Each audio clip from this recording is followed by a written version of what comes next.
我發現好多人以為水晶塔羅個時寵係行行企企好得閒，其實唔係㗎。呢集就同大家分享點樣做一個100分嘅時寵。你可以選擇揀牛仔去搞人，或者揀一隻可以保護到國王嘅角色。依家改咗個機制啊，開局呢，監管者會好快揾到國王，所以我會選擇一開始就去 OB。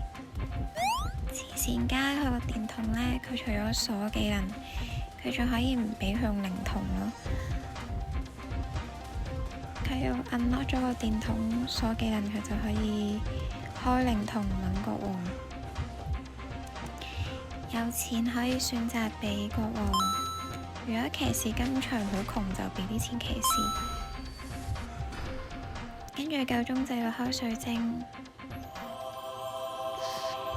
或者你可以自己買定個道具拖拉形式咁樣俾國王咯，因為佢每個道具只可以買一次，你嗰啲道具啊、球啊、護踭嗰啲可以俾佢用。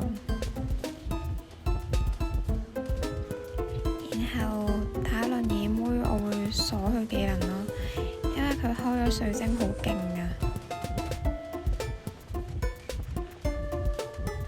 就算你照唔問佢，但係你 keep 住 lock 佢技能，佢都好煩。或者影響下佢走位都好。呢度要預判埋國王嘅走位。開槍就可以鎖埋佢技能啦。你睇佢捨唔捨得用金身啦？佢可能依家唔捨得交出嚟。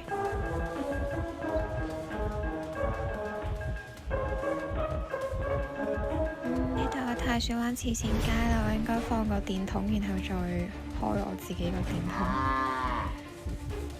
唔緊要啦。佢頭先用遠程殺咗隻國王。